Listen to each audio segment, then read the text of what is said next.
32வது சங்கீதம் 5வது வசனம் சொல்லுது, உங்கள் பாவங்களை மறைக்க அநேகர் மறைக்கிறீங்க. தேவன் சொல்லுற உன் பாவத்தை நீ மறைக்காமல் அறிக்கையிடு. 1 யோவான் 1வது வசனம் சொல்லுது, உங்க பாவங்களை நீங்க என்ன பண்ணணுமா? அறிக்கை பண்ணணும். அப்ப மறைக்க கூடாது என்று சொன்னேன். அடுத்த கட்டம் என்ன சொல்றேன்? அதை நீங்க அறிக்கை பண்ண என்று சொல்றேன். இவ ரெண்டு நீங்க செய்யும் போது என்ன ஆகுது?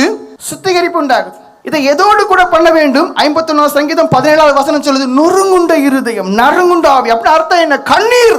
ஆண்டவரே, நான் இப்படிப்பட்ட பாவி, கண்ணீரோடு ஒவ்வொன்றையும் அறிக்கை பண்ண. எதுக்கு அறிக்கை பண்ண சொல்ற? அவருக்கு தெரியாதா? நீங்க இளமையில இருந்து இதுவரைக்கும் உள்ள எல்லா பாவங்களும் அவருக்கு தெரியும். அப்ப எதுக்கு அறிக்கை பண்ண சொல்றாரு? உங்களுக்கு தெரியணும் நீங்க இதெல்லாம் செய்தீங்க.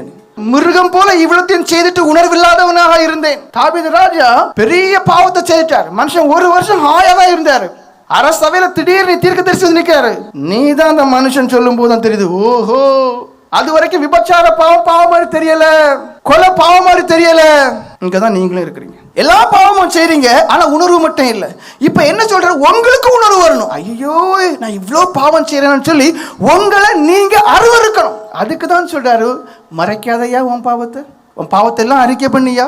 அதை எப்படி அறிக்கை பண்ணு? உணர்ந்து அறிக்கை பண்ணு. சரி, இப்படிப்பட்ட பாவி ஆகி போனேன்னு சொல்லி இருதயம் உடைந்து நீங்க என்ன செய்யணும்? அதுல இருந்து விடுதலை பெறதுக்காக ஜெபம் பண்ணணும். அந்த ஜனங்களுக்கு எவ்வளவுதான் சுவிசேஷம் கொடுத்தாலும் ஒரு சந்தேகத்தோடயே நீங்க வாழ்றீங்க. அது உண்மை. என்ன சந்தேகம்? சுவிசேஷம் கேட்கிறோம், அநேகருடைய சாட்சிகளை குறித்து சொல்றீங்க, எல்லாமே சரிதான். ஆனா என் பாவம் என்கிட்ட இருந்து மன்னிக்கப்படுமா? எனக்கு இந்த பாவத்தை இந்த விடுதலை கிடைக்குமாங்க சந்தேகத்தோடயே இருக்கிறீங்க. மன எண்ணம் தான் காரணம். ஐயா, உங்க மன எண்ணம் தான் காரணம். உங்க மனசுல எப்படிப்பட்ட எண்ணம் இருக்கு? எனக்கு விடுதலையே கிடைக்காது. ஒரு எடுத்துக்காட்டு சொல்றேன். யானை குட்டி விடும்போது, அந்த சின்ன குட்டி யானை ஒரு 200 கிலோ இருக்குன்னு நினைக்கிறீங்களா? 200 கிலோ இருக்கும்போது காலில் சங்கிலி போட்டுருவாங்க. இந்த யானை வாடி சாடி திரிவிட பிராயம் வாங்கும். அது காலில் சங்கிலி போட்ட உடனே அது ஒரு 1000 தடவை வெட்டி இழுத்து பார்க்கும். அந்த சங்கிலி அத்து போகவே செய்யாது. அந்த யானை வளர்ந்து 6000 கிலோ ஆன பிறகு அந்த சங்கிலி கட்டுப்பட்டு தான் இருக்கும். காரணம் என்ன தெரியுமா? அதுக்கு என்ன வந்து போகும் தெரியுமா? இந்த சங்கிலிருந்து என்னால விடுவிக்கப்பட முடியாது. ஆனா அந்த காலை இப்படி வச்சு லைட்டா தெண்டுச்சுன்னா அந்த சங்கிலி பொட்டி போகும். அது 6000 கிலோ ஆகும்போது. ஆனா மன எண்ணம் எப்படிப்பட்ட எண்ணம் இருக்கு? இனி இந்த சங்கிலிருந்து எனக்கு விடுதலை பெற முடியும். நீங்க அதே நிலைமை தான். வேதம் சொல்லுது, என்னை நோக்கி பாருங்கள் ரட்சிக்கப்படுவீர்கள், இயேசுவாகிய நானே தேவன், வேற தேவன் இல்லை என்று சொல்லப்பட்டிருக்கு. நீங்க அதோட கூட எதை சுமந்து தெரியுறீங்க? சந்தேகங்கிறதான சாத்தானுடைய வகையை சுமந்து தெரியுறீங்க. அவிசுவாசங்கிறதான சாத்தானுடைய வகையை நீங்க சுமந்து தெரியுறீங்க. எத்தனையோ குடிகாரர்கள், எத்தனையோ பாவ வாழ்க்கை வாழ்ந்த வெறியர்கள், எத்தனையோ பாவ வாழ்க்கை வாழ்ந்த போதைப் பொருளுக்கு அடிமையானவங்க, எத்தனையோ ஜனங்கள், என் கொலை செய்தவங்க வரைக்கும் இயேசுவின் அன்பை உணர்ந்து எந்த பாவிக்கும் விடுதலை நிச்சயங்கிறத உணர்ந்து அவங்க தேவன் நோக்கி அழுது இருக்காங்க.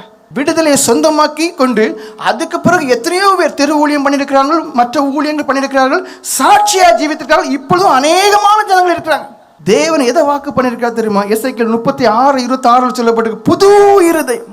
அது வரைக்கும் உங்கள்கிட்ட இருக்கிற இருதயம் எப்படிப்பட்ட இருதயம் இருக்கு? பாவத்தை செய், அதை செய், இதை பாரு, இப்படி பண்ணு, இப்படின்னு தூண்டுதே ஒரு இருதயம். அந்த இருதயம் அப்படியே மாற்றுவேன் என்று சொல்லிட்டார். புது ஆவி. அது வரைக்கும் பாவம் செய்யணும் ஒரு பலன் இருக்கு. பாவத்தை பார்க்காம இருக்க முடியாது, அந்த இடத்துக்கு போகாம இருக்க முடியாது, செய்யாம இருக்க முடியாது, குடிக்காம இருக்க முடியாது. இந்த பலன் எல்லாம் போயிடும். அதான் தேவனுடைய வாக்கு தத்துவம். விசுவாசிங்க. தாழ்மையோட சொல்றேன், விசுவாசிங்க. அவிசுவாசங்கிறது வேதம் சொல்றது பொல்லாத இருதயம். அந்த அவிசுவாசத்துக்கு இடம் கொடுக்காதுங்க. அவர் இந்த நேரத்தில் உங்களை விடுவிக்க ரட்சிக்க விரும்புறார். 2 கொரிந்தியர் 5:17 வசனம் வாசிங்க.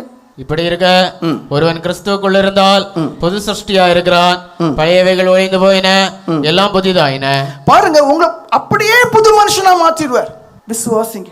சந்தேகத்துக்கு இடம் கொடுக்காது.